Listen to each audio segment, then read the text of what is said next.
In front of me is Itel S24 and today I would like to show you how you can use keyboard Clipboard. Begin by launching your keyboard and clicking on this icon at the top left corner.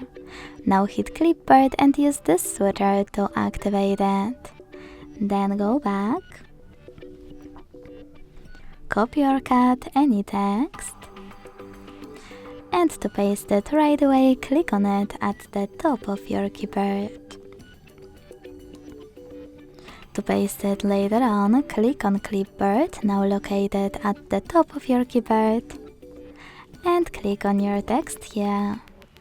To pin it, use this pin on the left. To unpin it, click on the same one. And to delete it, click on this pin on the right. Then choose Delete in the pop-up. If you wish to disable Clipboard from your toolbar, click on this switcher again. Thanks so much for watching. If you enjoyed this video, don't forget to leave a like, comment and subscribe. Bye!